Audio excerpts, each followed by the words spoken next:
Welcome to year 2 of A Mick, a Mook, and a Mike. Hosted by 4-time Emmy-nominated producer Frank Bates and retired New York City firefighter, 9/11 first responder, and Vietnam vet, Billy O'Connor. Today's guests, future Hall of Fame umpire, previews baseball playoffs, Cowboy Joe West.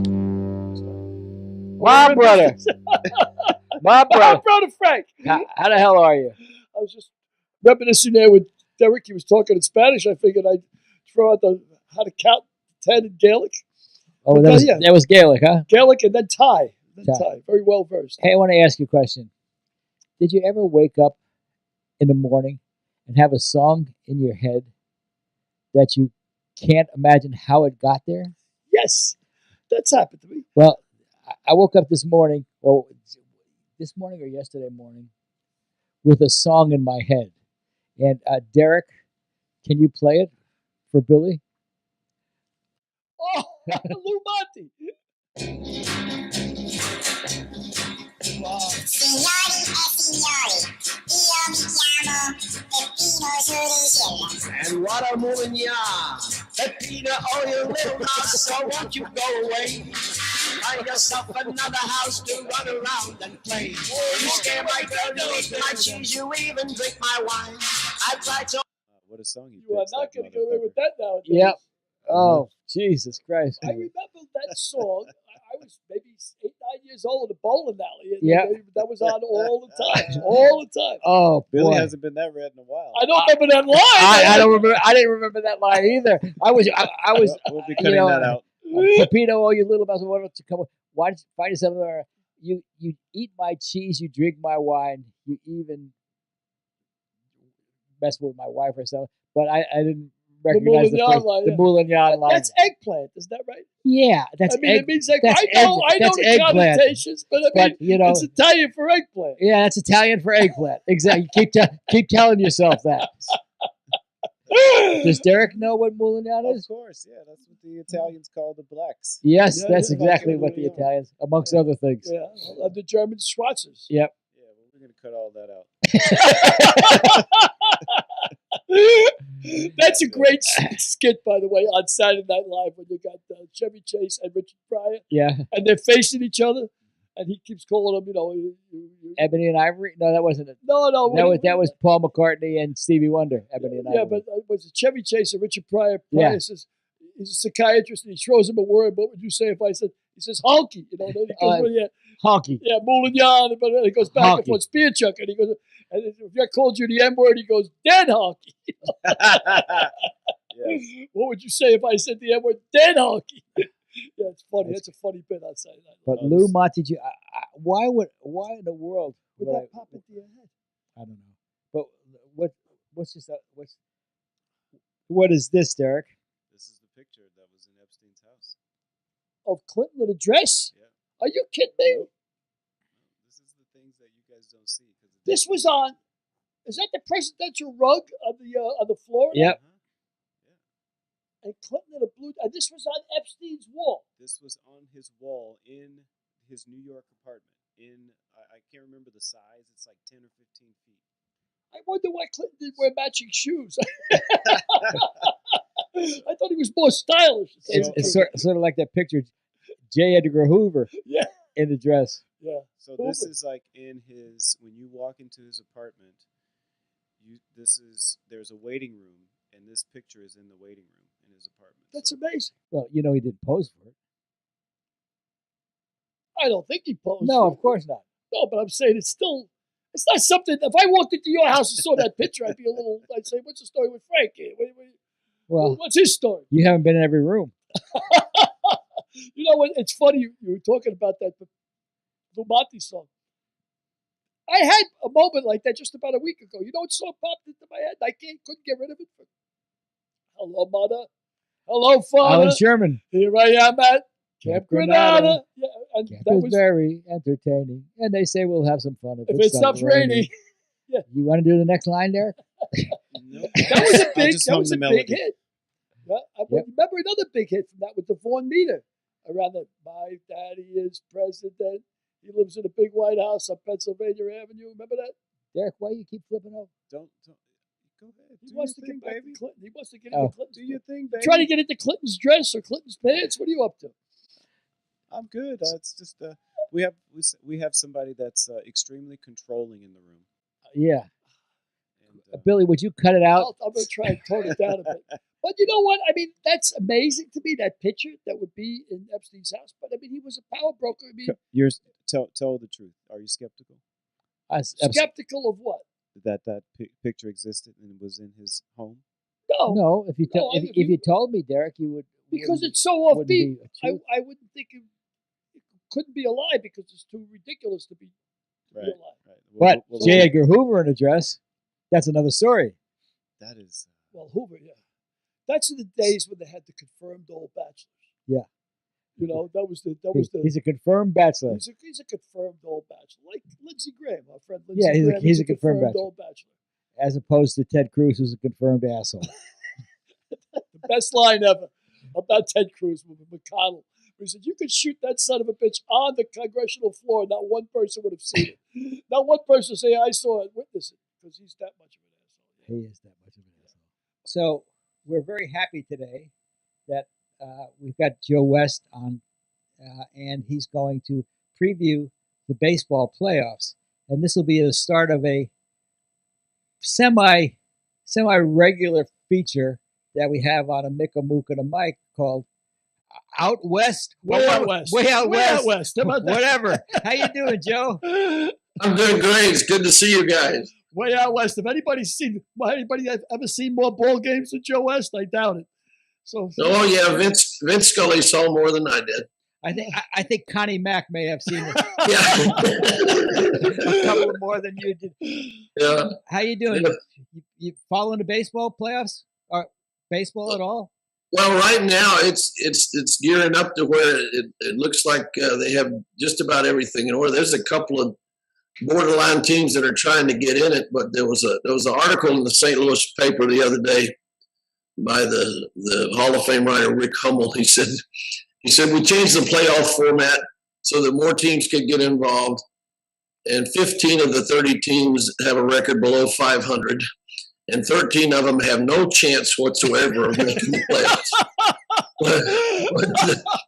But what they did do is those that are on the borderline of trying to make the playoffs and getting into the wild card, it's created some excitement in those cities.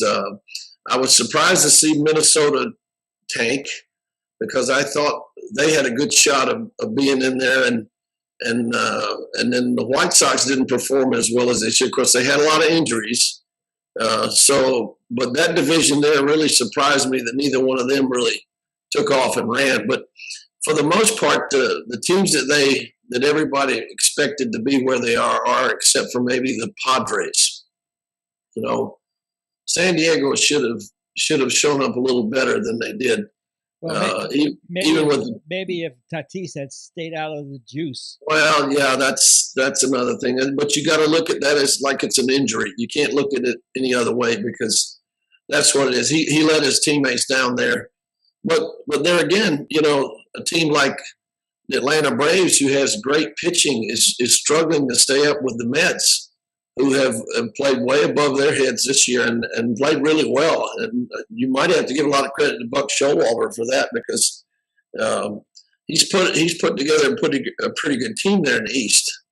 But and you look at some of these teams like the whole Eastern Division of the American League is above 500. They're all quality teams there, and that's why I say it really surprised me about the Central Division for the American League, not taking over there. But I think it's going to be very interesting because the first couple of rounds, the playoff rounds of the wild card, it's all dependent on who survives. Yeah. And then if you have pitching set up in the right spot, when you get to the divisionals, then it makes a difference as to who has the best pitching. And that's the key to this whole thing, is who gets hot at the right time. Well, if you were a betting man, which you're not, who would you pick for the final four teams in the playoffs? Well, you got to think that the Dodgers, because they're the strongest team in the West in the National League. and you got to think that the Yankees and the Mets in the East. But if you had to pick it from a tarot card right now, you'd think it would be the Yankees and the Dodgers, which everybody would think that's a great matchup, you know. But if you look back in history, one of the worst rated World Series there ever was the Mets and the Yankees. Wow. Because unless you were in New York, no one watched it. The Subway Series was a failure. I guess networks would love the Yankees Dodgers, right? I mean, they'd be over the moon about that. Two big markets. Oh yeah. That would be what they'd be looking for. But you know, there's the crazy thing is these are the big payroll teams. The teams that really surprised me are the teams like Tampa Bay, who keeps winning without a quote star, without a marquee player. They just scrap and scrap and scrap, and they never give up. And even looking at what they did last night, I mean, it's just unbelievable how they play as a team, and they keep getting there. And they're there at the end of every year. They may not be on top, but they scrap their way to get to the playoffs every year. It's amazing. But this is a funny game. You see, you gotta hit a round ball with a cylindrical bat, and you gotta hit it square, and then you gotta hit it where they can't catch it. So yeah, and next year they're going to be able to be more predictable where the fielders stay. I would be remiss. I want to ask you more about Pujols and Aaron Judge a bit, but what do you think about the new rule changes? Well, I think ownership did it for the fans. I don't think they did it for any other reason. I don't necessarily think it's good for baseball because I'm one of those guys that you would say is a purist, and I believe that if you put a shift on the guy should be smart enough to hit it the other way. You think? I mean, your good friend Rod Carew would say that he said that if they put a shift on me, I'd hit 900. He would hit 900. He would hit 900. So for the uninformed and for our audience, what are the new rules that we have to? Joe, do you want to mention what the new rules are? Well, the shift rule has been put in place because they want two infielders on each side of the diamond, meaning infielders like the first baseman, second baseman, the shortstop, third baseman. You can't have three infielders on one side of the diamond to take away the shift. And I think if you look back in history, the first person we ever put a shift on was Ted Williams. Yep. And when he came to bat, he looked at the umpire behind the plate. He's just telling them to get where they're supposed to be. And the plate umpire said, no, they can be anywhere between the white lines out there. The only guy that has to be in foul territory is the catcher. And Ted said, that's all right, I'll hit it through him anyway. Yep. But he could hit the ball the other way. As great a hitter as he was, he didn't always pull the ball. And I think if you look back in time, one of the greatest home run hitters was Hank Aaron. Hank hit just as many home runs to right center field as he did to left center field. And he hit line drives. He didn't hit these towering bombs these guys are hitting today. He hit the ball where it was pitched. And I think what they're trying to do is put a little more offense in the game. Again, we're going to have to wait and see how this works out because all the kinks haven't been worked out. They're still arguing over some of the language and stuff. But I think in their heart, baseball's trying to do something to get more viewership. And I think if they teach the players to hit, and I mean, all you got to do is teach them to play pepper. That's how you learn to handle a bat. Mm-hmm. But when's the last time you saw anybody playing pepper at a ball game? Never. And that's a sad thing. But the uniqueness of this is, I mean, I can remember when Bernie Carbo was traded to the American League, and he went from Cincinnati to Boston. He learned to hit the ball the other way because of the short left field fence. So it's not like you can't do it. It's just whether you're going to do it or want to do it. Yeah. So, well, you mentioned home runs. What a remarkable time! What a remarkable year it was for both Albert Pujols and Aaron Judge.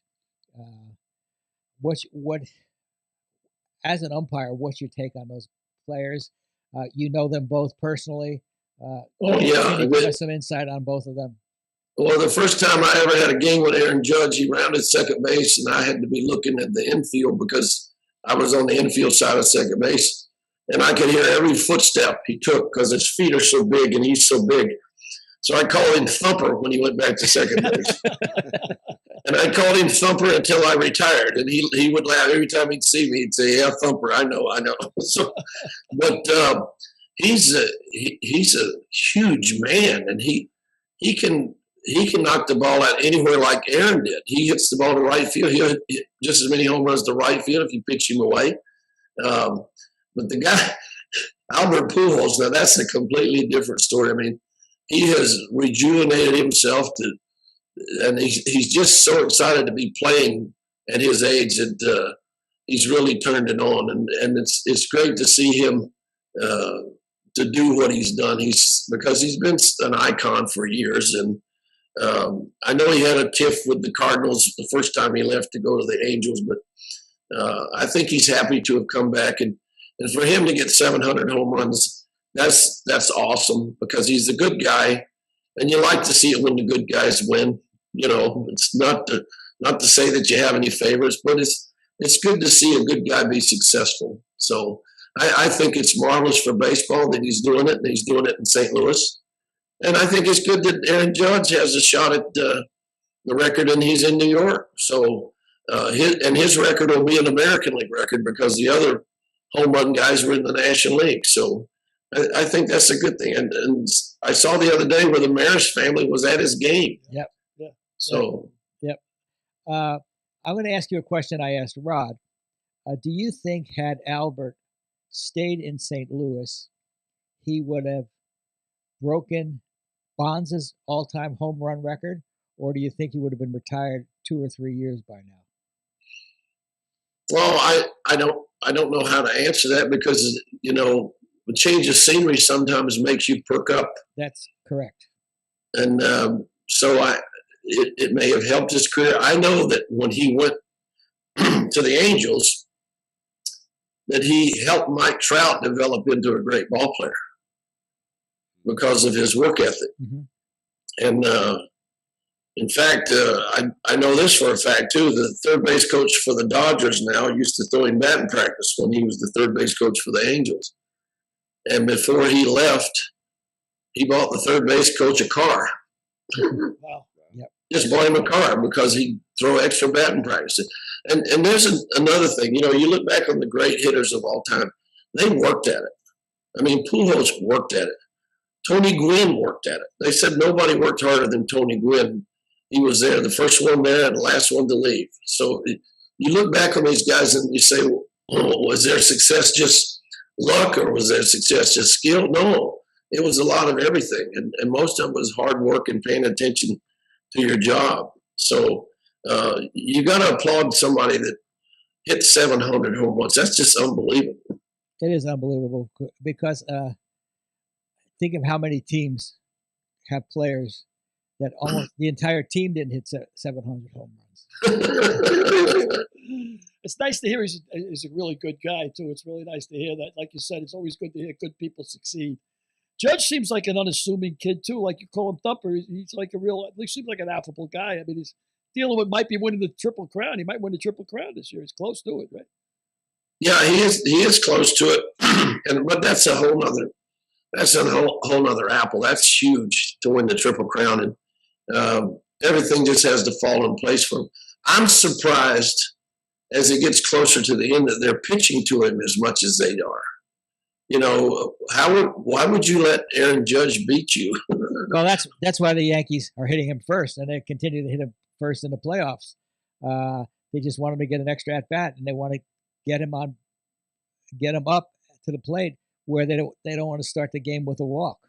So yeah, that's a good point. They lead off, they're not going to walk him. Yeah. So Joe, in closing, I'm going to put you on a spot here. Who do you pick? A little spot, Joe. Just a little spot. Well, I know that the 7 umpires they picked to work the World Series will not lose. I know those guys will not lose. So if I had to pick a team that's not going to lose, it would be them. But looking at what it is now, barring injuries, I don't know if anybody can beat the Dodgers in the National League. The American League is kind of up for grabs because Houston is very good. And if they get sustained pitching in a short series, they've got a chance of beating somebody like the Yankees. And of course, the Mets and the Braves are going to fight it out till the very end. I think St. Louis is going to win their division because they're so far ahead. But there again, it's the team that's going to get hot in a short series that's going to make the difference. But if you had to pick somebody right now, you would have to pick the Dodgers. Write it down. Write it down. And your dark horse is Tampa Bay, I imagine, because you were talking about how scrappy they are, and they're in there. So they're not going to quit. You're going to have to beat them. You're going to have to beat them to death because they're not going to quit. And they really. I mean, I'm surprised they get there every year, especially with the payroll they have. But their management, the guy that runs this show, he's got them there every year. I can remember when they came to us and they said, "We want to check everybody's glove." Right. And at the time, everybody was putting pine tar in their glove and putting some kind of substance in their glove. He came right to the umpires. He said, if you catch any of my guys, kick them out because they know better. He said they need to play the right way, and they know to play the right way. So I'm not putting up with it, and I don't expect you to either. So you're talking about a first-class guy there. So and the Cardinals did the same thing. They brought all the pitchers' gloves to our locker rooms to check them out. Why don't you tell us one more story about Beltran and the Yankee Stadium? Do you have a story? Oh well, this was it was later in his career. He got traded to the Yankees for like one season, I think, and he slid into second base for the final out of the inning. I called him out, and when Cano and Jeter got there with his glove, he said, "Hey, Grandpa." Looking at me, he said, "Hey, Grandpa." Of course, Jeter and Cano, they kind of chuckled. I said, "I might be your grandpa. I was in Puerto Rico in 1970." Leveled. We'll see you again soon, Joe. Thanks so much. Okay. Thanks for coming in, Joe. Appreciate it. Thank you. All right. Hey, I was watching a City on a Hill TV show. Kevin Bacon. Pretty good show. Set in Boston. And they had an Irish, his wife's Irish, of course, and they were with another Irish gal, and they were drinking Guinness. And a pint of Guinness, in order to drink a pint of Guinness, I would ask you, has to be gone in 4 sips. That would be about right. Yeah, 4 good gulps. She started sipping it. She said, "No, lassie, you don't drink that. You don't sip that. 4 gulps." That's about and it's got to be right. I'll tell you for sure. Guinness, if it's flowing, it has to be flowing. It's one of the best drinks in the world. I mean, if it's flowing, but you got to look around the bar and see who's drinking it. If nobody's drinking Guinness and you order a Guinness, you're going to get schnockered because the Guinness sits in and gets sour. But you gulp it. Yeah, as a matter of fact, when I first went to Ireland, I think I was there first time. I was 22 years old, so I just got out of the service, and I wanted to make a trip to Ireland because I heard so much about it from my mother and father, and of course, the old country. They glorified it, because it's always better in the past. Everything's better in the past. Everything's better when they think you're never going to see it. Exactly. Everything's better. Memories are always better than what real. I remember even when I was in Nam, I always used to think about, man, I wish I was hanging around the corner. I wish I was around the block. And I didn't think about all the times you're hanging around the block with your finger up your ass with nothing to do and your hands in your pockets. You're thinking about the good times. You're always thinking about the good times. That's why the best. But anyway, I've got to Ireland. I'm dying to see Ireland. I went in, ordered my first pint. I was with my cousin. I ordered a pint and he's pouring and they set it down. Make a couple more drinks. They pour a little bit more into it. They settle it down. It's got to settle, right? And then they get to the head and they make a nice foamy head and they still put it down and settle again. I'm waiting. I'm just licking my chops and waiting. Finally, the guy puts the pint in front of me and I gulp it down. I take the first gulp. I take half the pint. And I said to the bartender, "Hey, put another pint on the boil there. Will you? Put another pint on the boil for me." And my cousin said, "Boy, it didn't take you long to catch on. You don't wait. You have to start cooking not cooking it, but make it pour in the pint, Right. Because some of these guys take it to an art form. They put a little shamrock on the top of it, and which to me is an awful waste because I'm just going to bury it anyway. But I swear to God, the Guinness and Island is delicious. Agreed. Right? It's amazing. Did you say something, Derek? I did, Frank. Good. Yes, Could you maybe speak into the mic so we can hear it? Oh, you guys can't hear me because of your age. Oh, Derek got jokes. Derek got jokes today. But the Guinness in Ireland is the best. It's delicious. Better than anywhere else. It's course. without a doubt. It's Yes. delicious. I mean, it's thick. It's creamy. It's mother's milk. Pint of plain. But I think, Jesus Christ, you almost got to get a mortgage to get a pint nowadays. My friend Mike, the tinker, went to Ireland. He said, "Billy, I bought a round in the bar. Jesus, I almost had a heart attack when I looked at the price." I mean, Oh, so it's gone up because so many people are traveling. and so many bars are closed. There's a lot of pubs that took a beating during COVID in Ireland. Oh. Maybe 1 out of every 10 pubs are closed. He lives in a place called Tallow, which is near Waterford, which is maybe, well, Waterford's the nearest big town. It's not really a super big town. But he told me there was 10 pubs in Tallow, and now there's only 2 left. Wow. Because COVID, took a beat. Everybody took a hit from that shit. Wow. But yeah, the Guinness and Island is remarkable. Seen any good movies lately? A good friend of mine, a good friend of ours, Paul Verzi, just did a special Nocturnal Admissions, and one of the lines in it, he said, guys talk about Netflix, and they saw a great movie on Netflix the other day. You didn't really see a great movie. He said, you saw an okay movie. He says, Netflix is like Marshalls. You got to go through all the shit. Maybe you'll find something good. That's my experience with Amazon and Netflix nowadays. Oh, yes. You go through 10 miles of shit to find something decent. Yeah, or else you go to what you want to watch. So And you give up. Yeah. Watch whatever. How do you choose a movie? When you see, is it the stars? Is it people you know? I mean, so many people that are making movies. Is you say, I got to watch this because Stephen Lang is in it? Do you say, I want to watch this because a friend of mine's in it? Sometimes I'll watch it with Stephen Lang is in it because I know it's going to be a good movie. Right. So that's But he's a friend of yours, too. So, I mean. Yeah, of course. And I want to be able to say I saw the movie when he asked me. Right. Instead of having to make up some bullshit. Say, oh, yeah, it was a terrific movie. And I hope to God he doesn't ask me. Next question. What happened in Act 2? Yeah. So, but that's a factor, right? I don't know what motivates me to watch a movie. I know what will motivate me not to watch a movie. English accents, Irish accents, Peaky Blinders. Terrific show. All of that would, and even worse, English accents in period pieces. If I saw one more Anne Queen of Scots or Emily Bronte, Emily Bronte, I'm gonna shoot myself. But maybe it's because I'm deaf. I'm half deaf or 3/4 deaf. I can't watch a movie now without subtitles. Especially Peaky Blinders. Well, that's what I'm saying. With Peaky Blinders, like Derek likes Peaky Blinders. I thought it was a great show. Derek likes it.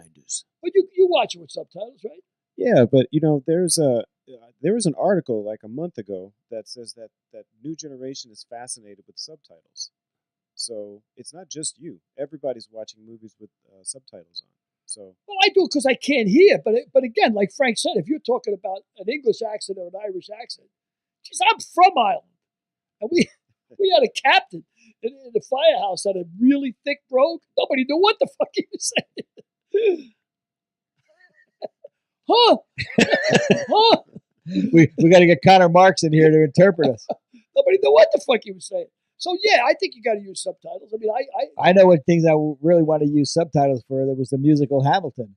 They were rapping that shit so fast. You would have to use subtitles to actually know what was going on. What did you think of Hamilton? It was pretty good. I thought it was a really good show. I thought for a Broadway show, other than Les Miserables, I thought for it was an opera, right? So it was really an opera more than a Broadway show because they sang every word of it, right? There was no talking, was there? No talking. So it was a total opera. And I thought, look at the Italian operas. They want you to tie it up. It's the fat guy gets stabbed, and instead of dying and bleeding, he sings. Stab the fat guy and watch him sing. Whereas I thought it was Les Miserables was the only thing I saw that was comparable to it. Les Miserables. Les Miserables. Not Les Miserables. I ain't French. Les Miserables was totally different. You see, you think I speak good French? You ought to get hearing aids.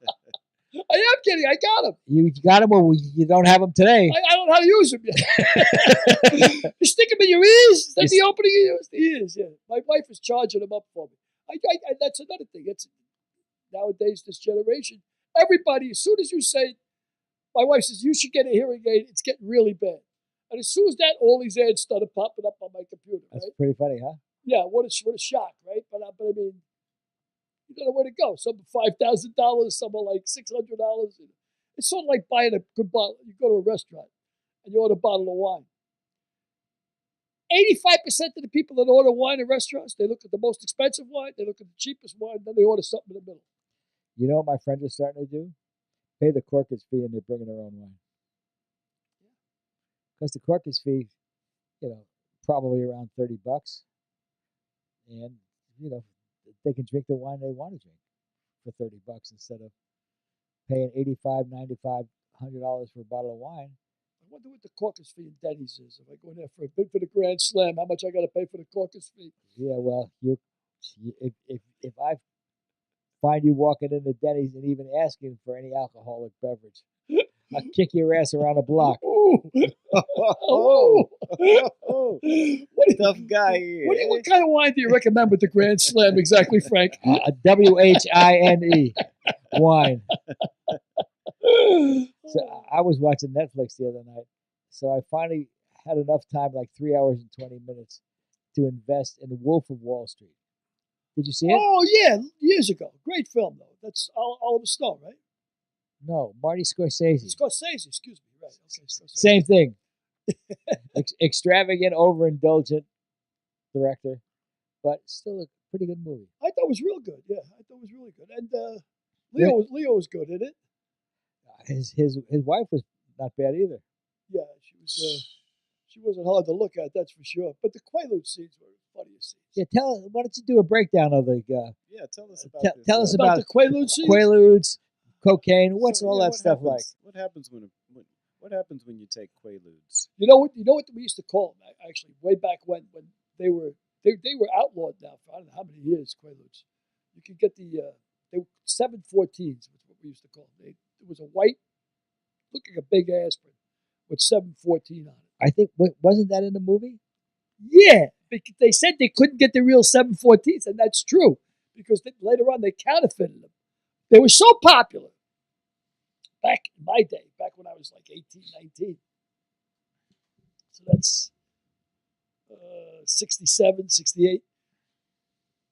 We used to call them gorilla pills because I was Irish and we were always drinking. If you took one of those things, you turned into an animal. You drink a half a Quaalude with a couple of drinks, and you want to fight the world. You think you're Mike Tyson, but they boom. I mean, they would put you out like, and the whole thing with downs. And during that period, there was a lot of people doing barbiturates. There was a lot of people doing everything, but barbiturates they had Tuinals, Seganols. Quaaludes were the top shelf.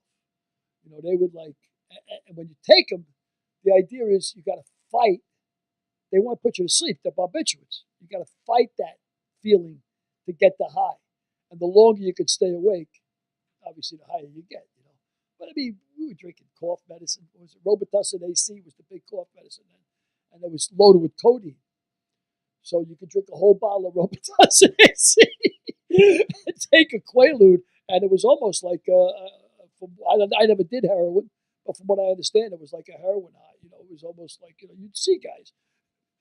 You go to a New Year's Eve party, and it's all drug addicts. And it's like, hey, man, wake up. It's almost midnight. Oh, yeah, man, Happy New Year. Real wild characters, But I thought the scenes with the Quaaludes were funny as hell in Wolf of Wall Street. Yeah, because he said, I drove the car home and I didn't damage anything. That's scratch on tremendous. Not On a the red scratch. car. Not a scratch on the car. And crawling. When he's crawling out of the car. I mean, that's so on the money. I mean, it's really on the money. I used to, of course, me being me, it's Crazy Steve. I used to party with Crazy Steve the days. We mentioned him last week when I was in New York. And Crazy Steve, we'd take the Quaaludes and we'd do a whole load of lines of Coke. And it would sort of balance it off, and then we chop up the Quaalude and mix it with the Coke. So now you're not going up, you're not going down, you're sort of staying where you were to begin with, which makes no sense at all. Makes no sense at all, right? But that was the deal. But yeah, Quaaludes, 714s, lemons. I don't know why they called them lemons, but they did. Maybe there was an L on them. I don't know. I forget now. But they outlawed them. They were so potent. But the shit they got now. I was going to guess they must have outlawed them around 1988 or maybe even sooner, because in the movie they got a batch of them from like 1981 or something. Oh, right. And they said this ain't the counterfeits. Yeah. Right? Right. That's when they're sitting around watching TV and they eat them. Oh, yeah. Yeah. I thought it was a real good movie. It was a pleasant way to spend 3 hours and 20 minutes. You know, that movie uses the word fucking 585 times or something. And up to that point, they set a record for saying the word fuck. But that is how people talk. Of course. And, you know why I said Oliver Stone? He made the original movie Wall Street, right? And it's the same thing. Greed is good. Greed is good. Right. Fuck everybody else. Greed is good. By the way, speaking about fuck everything else, greed is good. And I'm not trying to make this political, but what do you think about Trump burying his wife on a golf course? On the first hole. That's where she always wanted to be buried. And the grave looks like a pauper's grave. It's like it's hilarious. It's unbelievable. The fact that poor woman.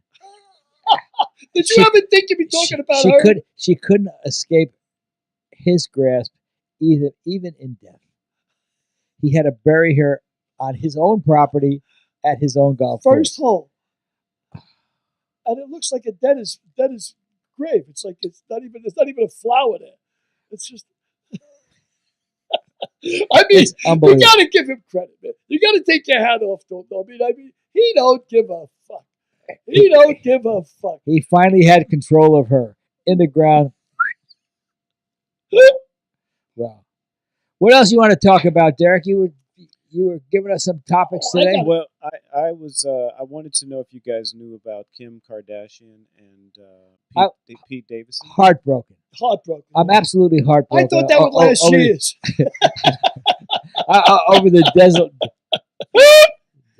desolation of the desolate. What is it? DISSOL delusion of that relationship. Yeah, I thought that was bound forever. I thought that was going to be. You thought they were going to stick around together. Yeah, they were made for each other. I don't know. Yeah, that's you never did answer my question originally. How do you select the movie when you look at the movie? Derek, how do you select the movie? Well, first of all, for me, I don't watch movies that have actors under 25 years old, and sometimes even in their 20s, because I just think most of them, like 99% of actors in their 20s, are not good actors.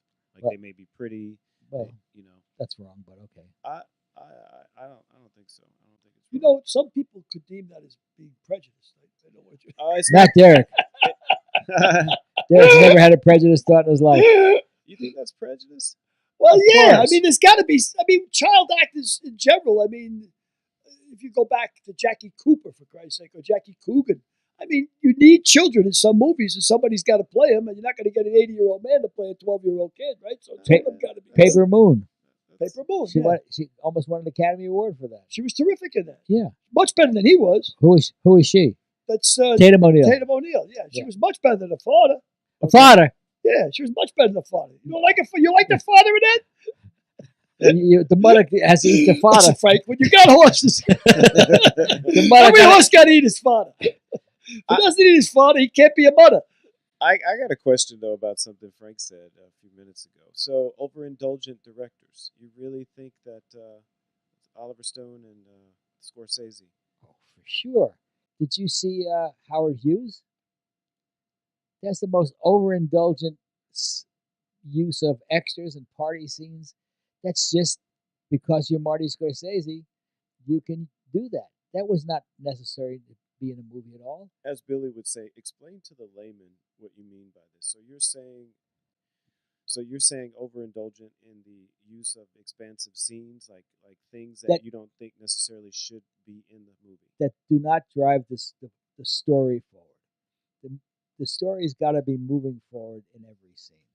So to throw a big, splashy party scene with people in tuxedos and hundreds of people in tuxedos and cocktails sounds that doesn't move the story along. That's what I see as overindulgent. And obviously, only directors with a lot of clout can get away with the approval of that. Only directors with a lot of clout. Okay, would even try. I got a question. So in The Godfather, there's the wedding scene, where there are, I don't know, could be hundreds of people. But that sets up the story. Fontaine. That sets up the story. Okay. And it also introduces Fontaine, and who's an important character. Well, yes, it does. It does. So you're saying the scenes that you're talking about don't actually have that. Don't move the story along. Okay. There's no purpose. And this is not a subjective thing. Well, it's subjective to the point that it's my opinion, but it's objective from the point of anybody who's looking at the movie saying, "What the fuck is this movie? This scene doing in the movie for?" Correct my memory, or correct me if I'm wrong, but when Steve Papazian was here, the head of Warner Brothers, right? When he said that the way to break into the movies is being a director because nobody knows what the fuck they do, you sort of concurred with them. You sort of said, like, is that true? Is director? Isn't a director one of the most important? Well, yes, but his point was that many people have got the director's job for the wrong reason, and that's why there's so many shitty movies made. Okay, so guys with no talent managed to break in as the director. Yeah. Like, for example, I don't know whether you heard, but Warner Brothers recently scrapped Batwoman or Batgirl. Yeah, why is that? Well, because they thought it was shitty, and that would normally mean that's a shitty director who couldn't get everything out of the actors or the story, and that's where a director lets you down in a movie. Okay, so I'm the head of a studio, right? Just probably. You could be. The way things are. Let me finish the question. The way things are going, you could be. Okay, so I'm the head of a studio. There's a lot of money in this project. The finished project sucks. Movie sucks. Who am I firing first? Who am I after? Good question. Too late? It's too late. You're not firing anybody. Everybody's already. The movie's done and everybody's been paid. It's in a can and you're fucked. It's in the can and you're fucked. But in a $90 million movie, they will save maybe $180 million in marketing costs to market that movie. So that's why they'll bury the movie, because they think their feedback was, this is a shitty movie and people are going to hate it. Okay, so I got to go ahead. Go, please, go ahead. So you think that they shelved that movie or cut that movie, shut it down, whatever, because it's the director and not the actor's performance? Or it's not the actor's performance. Really? Okay. Because they have, Michael Keaton was in it. They had a lot of good actors. What if it was just one actor's performance? No. And they would have known. They would have known that like early on. Well, they wouldn't have known it based on dailies, because you see good performances by the actors. Okay. But when you get the cuts, and most films, the directors don't have the final cut. The studio has the final cut. Okay. So when they got the director's cut, they said, "Oh shit, let's try to make it shorter, and let's try to do whatever we can to save this film." But some stories just don't make it. And the real thing that should have been done was this movie, if they were that concerned about the movie, should have been stopped in the script point of view at that time, before they spent $90 million to produce it. I mean, but don't you think, like, this is, to me, this is such a big deal. Like, you never hear about this happening for a movie of this magnitude, especially a series attached to Batman. Well, Batgirl, right? So, but again, you've got David Zaslav, who's the owner now of Warner Brothers Discovery, took a look, and he's a businessman. Yeah. he took a look at it and he says, okay, we've got $90 million invested in it. Usually, when a movie is going to go nationwide, you spend twice the budget in the marketing. Is that right? Yeah. So $90 million would equal $180 million in marketing. So you can save money by not spending money, By putting it on the shelf. by putting it on the shelf. I know there's no real answer to this, but a ballpark figure, what would you say the percentage of movies that hit the deck like that? 1 out of 10? Or they might shelve? 1 out of 100? Probably higher than that. Higher than 1 out of 10. Higher than, no, yeah, less than 1 out of that. Less than 1 out of 10. But again, you have to realize that you're now having a guy who's a businessman run the studio. In the past, guys that were showmen first were running the studios. Guys like Louis B. Mayer and Jack Warner and everybody, they were businessmen too, but they were showmen. And now there's no showmanship in business at all. Well, the bottom line is the most important part now. It's not, am I making a really good film here? It's the bottom line. It's money, right? Right. So this is pretty much what happened to the car industry back when they decided to start financing cars and saying, fuck the product, we can make more money on the bank end. And the bankers were running the car industry, which is why we had the big decline back in the Japanese started outperforming us. Right. So it's the same thing with movies. So you think the quality of movies has definitely suffered since the golden age of Hollywood? No. I think there are more good movies than ever before.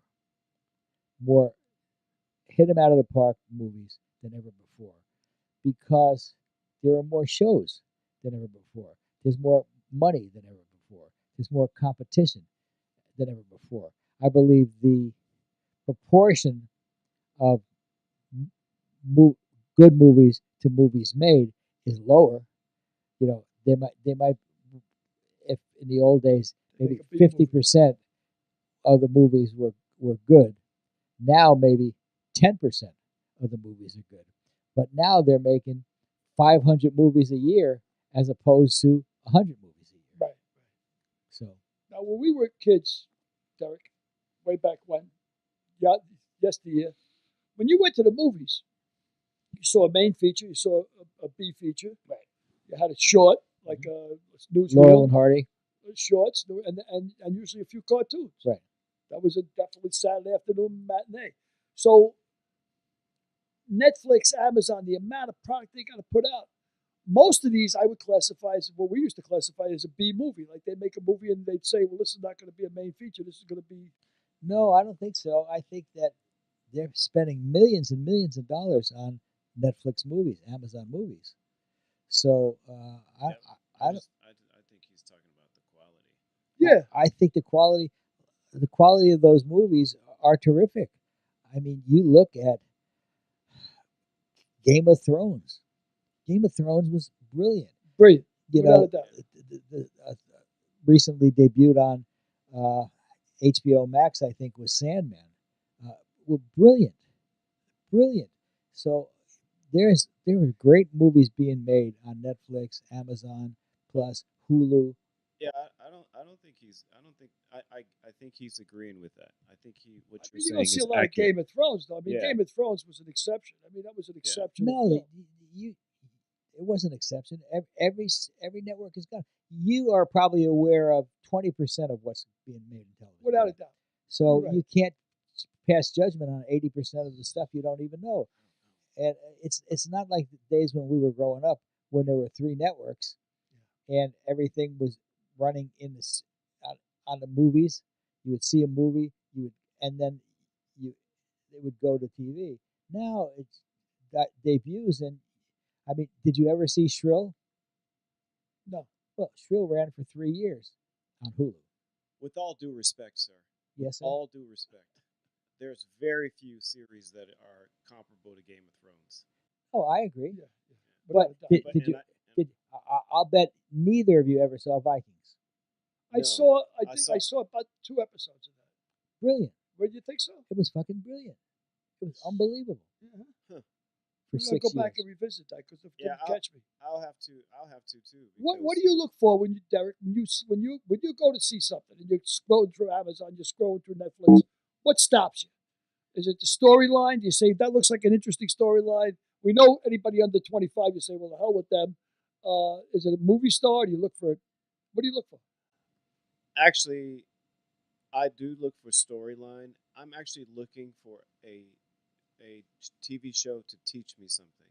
Like I want some kind of like historical context or something that is like I really like the idea of a movie recreating something that happened for real, and so like a true story. Faction. Yeah, but obviously doing it in a great way. Like I look for those sorts of things. I like thrillers. I like things that where you have to sort of think about when you're watching them. You know what I mean? Yeah. Do you prefer that kind of range? Do you like thrillers? Are you like edge of the seat type of guy? I don't like thrillers. I don't like science fiction. You like Meatloaf? I like Meatloaf. I like Meatloaf. I'm looking. You know what? I have never been able. If I see a movie's about a con man, I'll watch I it. stop right there. I'll watch it. Me too. I have never not watched a movie about a con I man. watched the thing the other night. Probably the sixth thing I've seen about D.B. Cooper. Yeah, already. Yeah. Who was really D.B. Cooper? God, You're going. I You're got on it. You're on it. 6 episodes, splurged them all at the same time. Oh, have you guys seen that show with the girl who was the con woman? She was tried to create a foundation in New York. Yeah, I think you're talking about the one with the gal from Ozark. Yes. Julia Warner. Have you seen that? No. Oh, you'll like that. Yeah, what's the name of it? You know? I'll look it up right now. Yeah, but I mean, the Paul Newman, Robert Redford movie, of course, that's about the con man. That was That was big great. sting, big sting, Big Sting? as good as it gets. The Flim Flam Man, George C. Scott, Terrific movie. right up my alley. I mean, I see a movie about a con man, I gotta watch it. I gotta see what the con is because I love that. Well, Wolf of Wall Street. Yeah, There big con. was a con man. Big con. But the victim, and they're not really victimless crimes. No, they're not victimless crimes at all. But what they are is crimes without using a gun. They're robbing you, but they're not using a gun. They're using their wits to rob you. Have you ever been conned? Oh, that's a good question. Huh? I've been conned. Who knew? Who could have got? What Who a could have shock. guessed? I've been What a conned, shock. and it really pissed me off because I always thought it was, you always think you're smarter than that. And the thing about getting conned, when you get conned, you don't want to tell anybody. Because as soon as it dawns on you, the old cartoons where the guy gets fucked and he turns into a great big lollipop and he just starts melting, like Sucker. you really turn into the lollipop and you say to yourself, I can't fucking believe I went for that, Like, I tell you how a guy conned me. It was around Christmas time. America got conned in 2016, but that's another story. It was around Christmas time, and I was out of my bar. And, of course, the old W.C. Fields line, you can't cheat an honest man, is absolutely true. If you're not looking for something for nothing, you can't get conned. But as soon as somebody tells you, like, you can't sell anything, put it in the trunk of a car, pull up to a neighbor and say, psst, psst. Come here, you want to buy something that's hot. As soon as you say that, the guy's going to stop. It's a deal, right? It's got a deal. But I'm at a bar one day in my own joint, and I'm monitoring, liquor that's coming in and stuff. And these two guys walk through the door. And, hey, you're Billy? Yeah. It's Danny. My partner Danny, he told me to come stop and see you. I got TVs in the truck outside. He says, he thought you might be interested. I said, how much are the TVs? Well, they're usually $700. We're selling them for $350, I said, $350. I said, that sounds, a good deal. Whatever, it's around Christmas time. I can use a couple of TVs, give them for gifts. And the guy says, well, what's a good place to pull around back? Should I pull around back? And I said, yeah, I guess pull around back. We'll unload the TVs there. The thing is, he said, the driver, he says, he ain't going to move unless I give him $100 up front. I ain't got no money. Like a fucking idiot. I count him out the 100. He goes out the door. There ain't no fucking truck. There ain't no, of course, I'm like, turned into the lollipop, But if a guy is cool enough and calm enough, and you're looking for something for nothing, that's the big key. Mitchie Haddad and I and Rod were together, and Mitchie got conned. Some guy Rod and I stepped away, and some guy, Mitchie's a photographer, of course, and some guy had a beautiful box, and it said Lens. And he said, "Do you want to buy this?" And Mitch said, "How much?" The guy says, $150.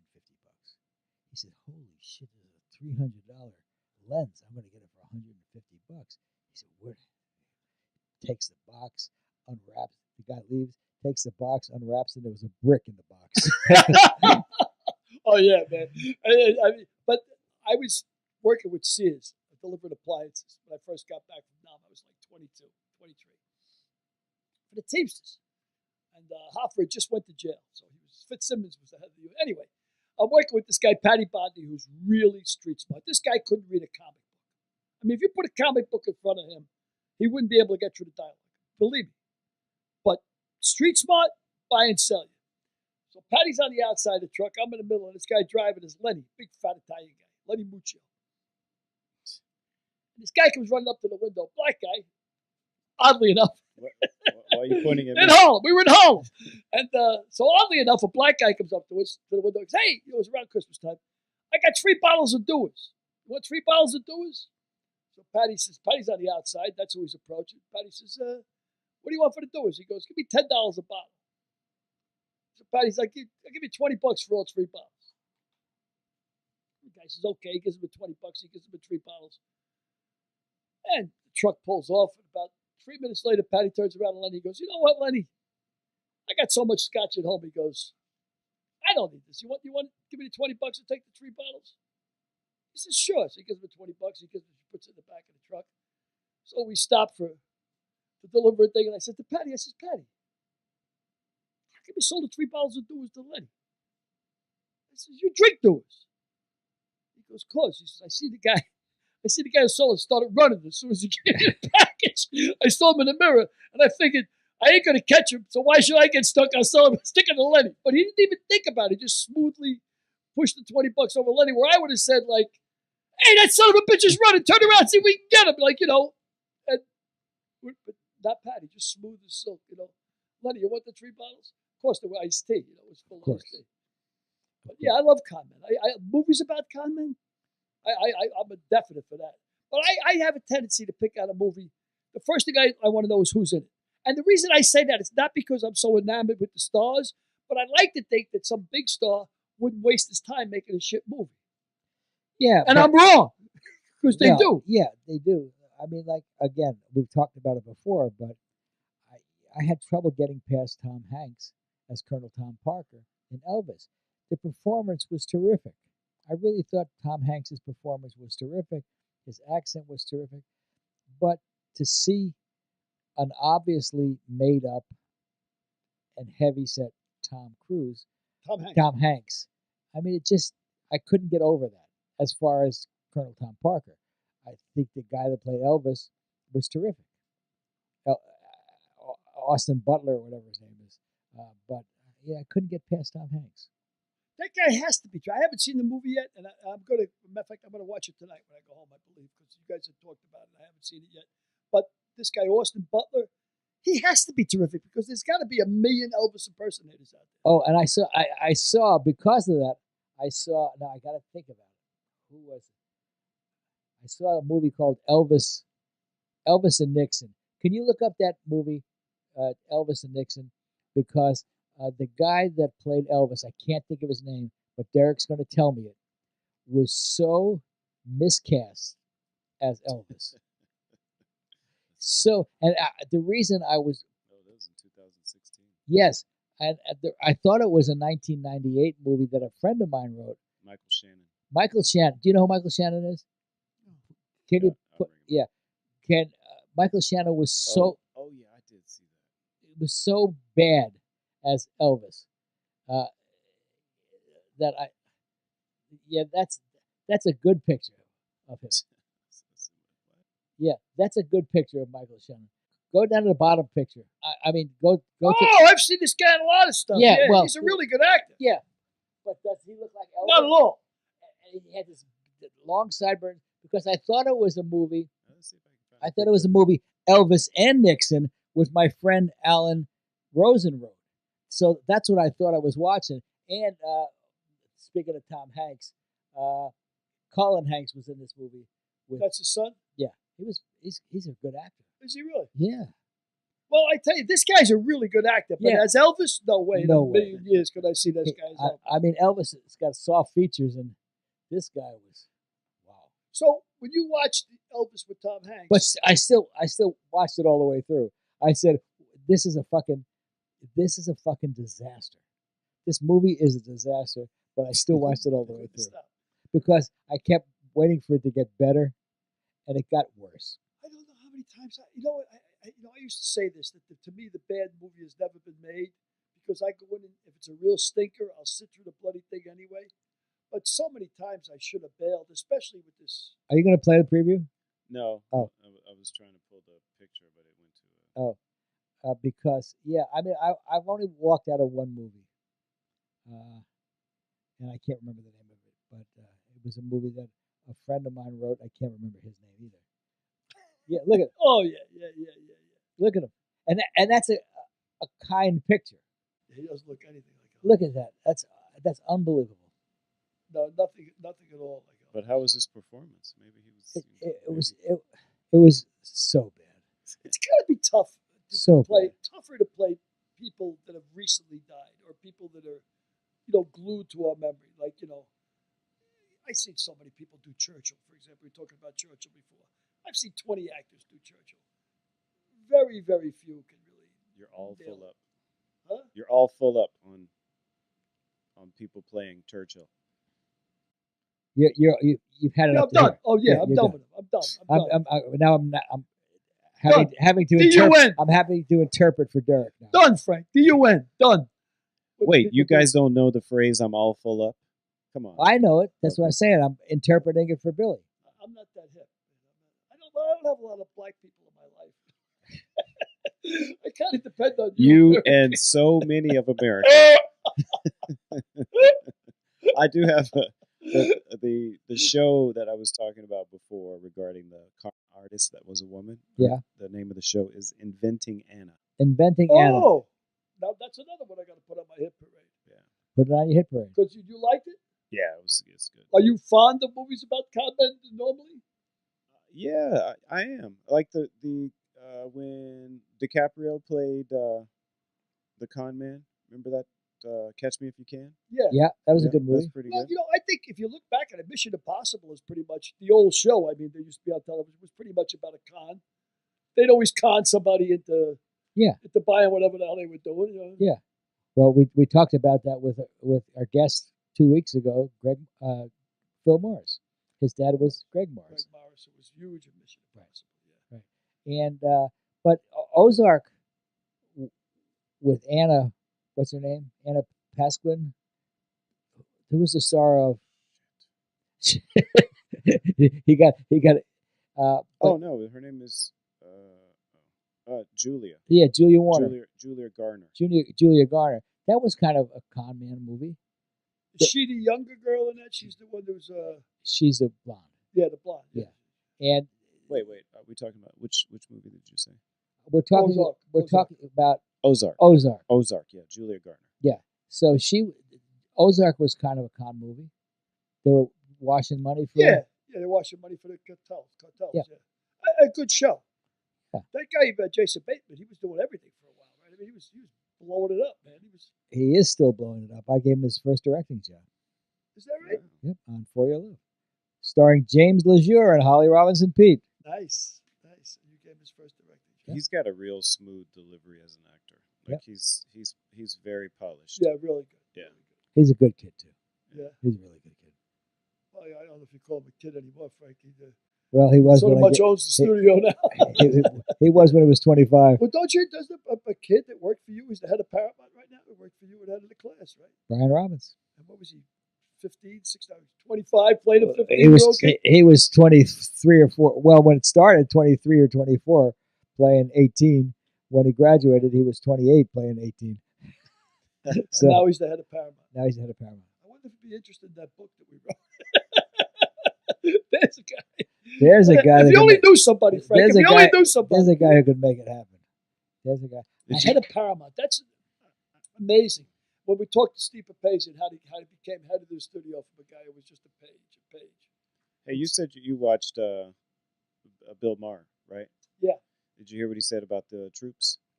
Yeah, I'm getting tired of Bill Maher. I tell you what, his writers, I think, have gone downhill.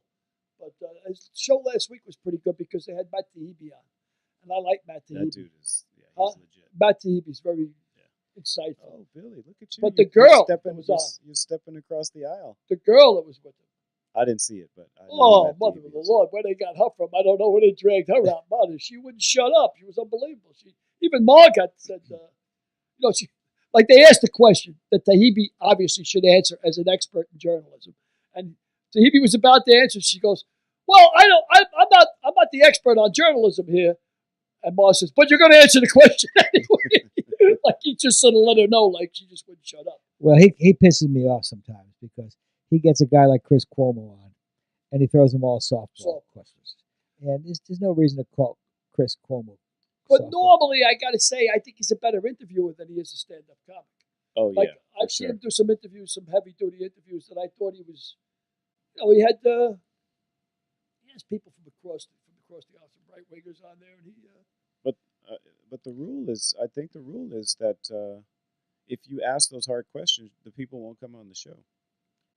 I like the way Charlie Rose used to do it. He'd always say, "There's those that would say, like, instead of calling you, you're not a prick, but there's those that would say you're a prick." They would say, those that would say you're a C word. Yeah, Not me, because I'm a perfect gentleman, and I would never. and I use that respect word. women at all times. There's those that would say you're a phony bastard and you're only in it for the money. How do you answer their critics? Those guys usually cherry pick their interviews, because if they go after somebody, they want to go after him. Like if Ted Cruz was on with Bill Maher, Ted Cruz would be ripe for the pickings, and if Ted Cruz went on with Bill Maher, he would deserve what he get. But but Bill Maher would never go after a middle of the road guy. Yeah, exactly. Who's well, who the jury was still out on. This week's Bill Maher that I happened to watch last night, he had David Duchovny on, right? Right. And David Duchovny wrote a book, and I was telling Derek about it, that he wrote this book, and Maher's interviewing him, and he said, "I sold 4,000 copies." He said, "We made all this big thing about it. I sold 4,000." He said, 2,000 of my bought. And Maher said, "That's exactly why I don't write another book, because nobody reads. It's tough to sell a book, as we well know." Did Duchovny write about a sex addiction? David Duchovny is a big sex addict. Again, Frank, a Small small form for the good man. One can understand. I mean, yeah, is he a big sex? Well, he writes this book in third person. Of course. The character is, based, as he said, on his life, so but all writing is based somewhere in the author's in there. The author's in there somewhere, no matter what you're writing about. It has to be. Because you can't write about what you don't know. But anyway. No, we wrote about Lamar's gamble.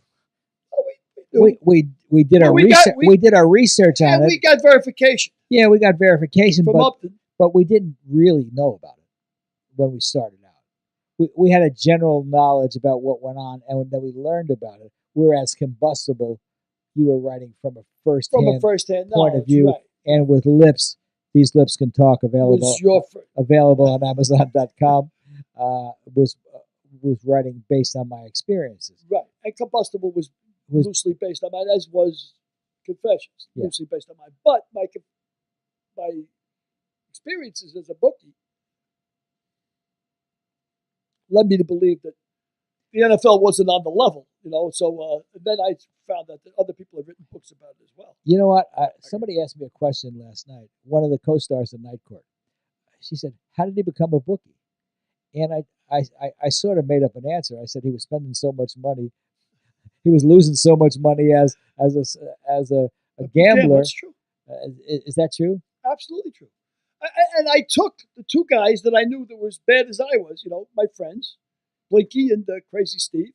And I said, "Man, why don't we, how many guys that gamble?" He says, "I don't know, about 20. Because, people, if you're a junkie, you're going to hang around with junkies, right? If you're an alcoholic, you're going to hang around with alcoholics. That's just the way life is. You're a gambler, you're going to hang around with gamblers."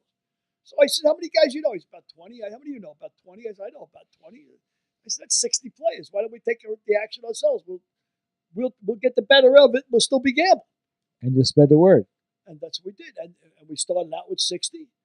And I remember asking. Too bad you didn't know Dana Pump then. Oh, man.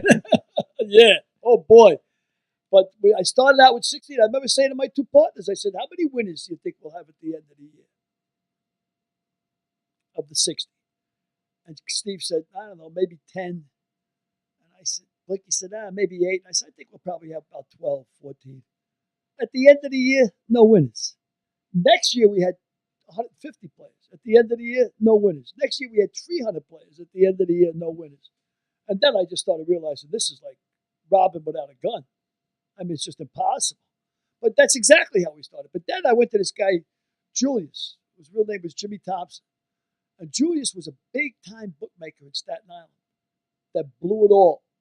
He was making like, circus money for a while. Then he's so addicted to gambling that he blew it all, betting sports himself, even though he knew he couldn't win.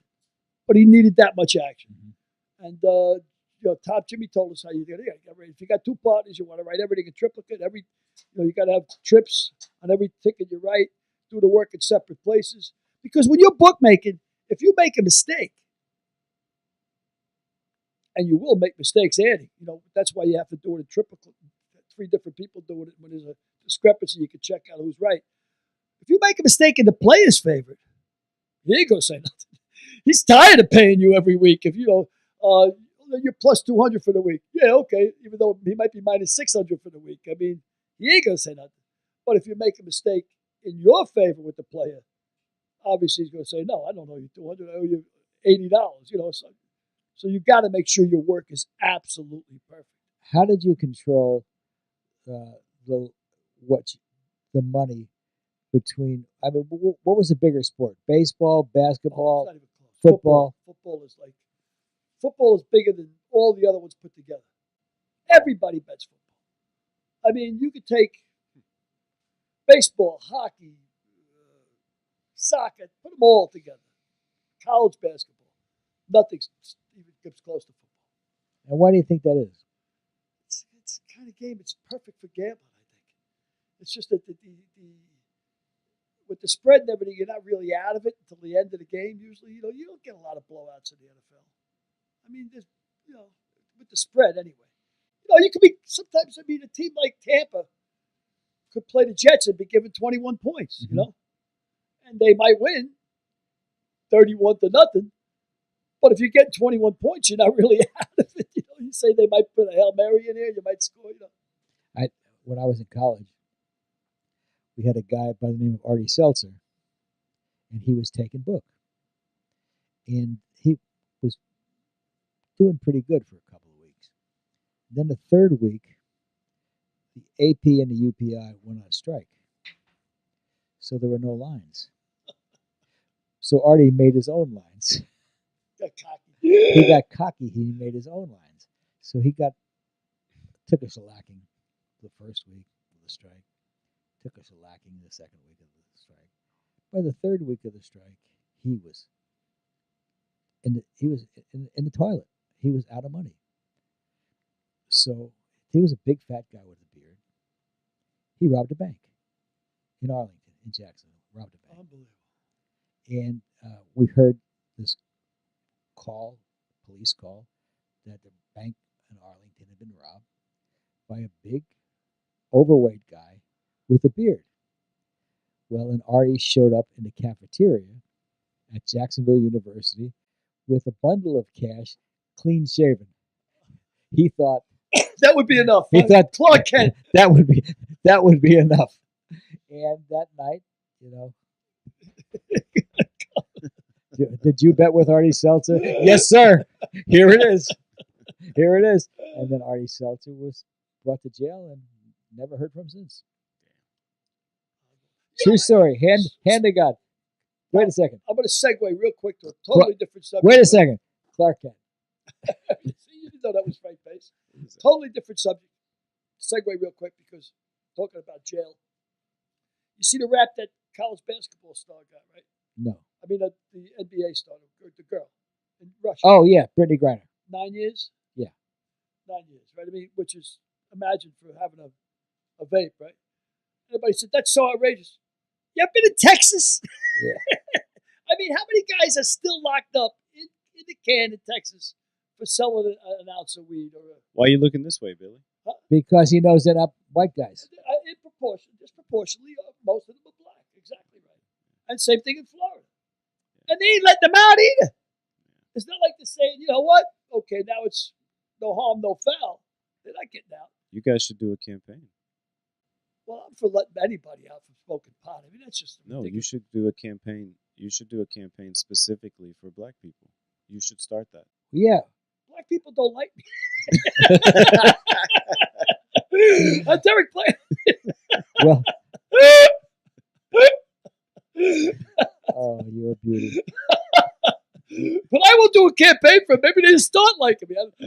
Yeah, that's a good No, idea. you think I should do a campaign? Well, I think we should do a campaign for anybody in the can for weed. That's No, what I don't think. stop pushing it. Don't do it for anybody. What do you mean anybody? Why not? Why just do it for black people? Why not? Have you ever done anything for black people in your life? Yeah. You know what? That's a tough question. It's like saying, have you ever done anything for short people in your life? I mean, I do things for people. I don't know if they're black, white, indifferent, green. I don't know. I'm just giving you a hard time. Short people. You ever done anything for a short person? I am a short person. Short people got no reason to live. Isn't that the song? Yeah. That's funny as shit, that song, by the way. What do we, I guess we can get the hell out of here, right? Are we still bullshit? Anybody listening to us out there? You give a shit what we're talking about? I don't know. So, Derek, I'll agree to leave if Derek can play us out to Peppino the Italian Mouse. and the Moulignat? And Jesus Christ. our exit music. What time is it? Yeah, it was probably Signori e signori, io mi chiamo Peppino Giuricella. And what a moving Oh, what an eggplant. What an eggplant. All right, that's enough it. for this week. Hey, we're talking about the books. Don't forget Lamar's Gamble. And don't forget Combustible. Don't forget If These Lips Could Talk. Don't forget Confessions of a Read a Black book, for Read a Christ's sake. book is right. What the hell? And for all the black people out here, I'm going to look up this song and investigate the background before we release it. And let me tell you what I've done Lou for Monty black people. Jr. Lou Monty Jr. Who's probably, if he's a golfer, he's probably 6 under right now. 6 under is right. All right. Okay, take care, everybody. Thanks for tuning in. We appreciate it. Next week's guest, 5-time Emmy nominee, co-star of shows Murphy Brown, Hope and Faith, actress Faith Ford.